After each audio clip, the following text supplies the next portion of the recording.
পুনর্জন্মবাদের কথা আপনারা শুনেছেন, ভালো করলে ভালো হয়ে আবার আরেক জন্মে আসবো, খারাপ করলে কুকুর হয়ে জন্মাবো, হ্যাঁ, বিড়াল হয়ে জন্মাবো, এরকম কথা অনেক ধর্ম বলে। কিন্তু ইসলাম এত সুন্দরভাবে দ্য কনসেপ্ট অফ আখিরা আমাদের সামনে হাজির করেছে, আল্লাহু আকবার।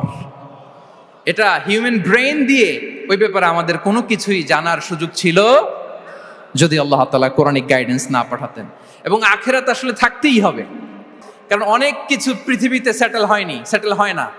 আপনাকে মেরেছে, কাউকে হত্যা করেছে, কাউকে গুম করেছে, পৃথিবীর কেউ জানে নাই, তো এটা সেটেলমেন্ট হওয়া লাগবে না? কথা বলেন না কেন? There are plenty of issues are abandoned, unsettled. অনেক ইস্যু আছে, সেটেল হয় নাই, এগুলো সেটেল হবে। কড়াই গন্ডায় হিসেব চাওয়া হবে, যত ঋণ সেদিন আদায় করা হবে। চিল্লায় বলেন ঠিক কিনা? এজন্য আখিরাত লাগবে।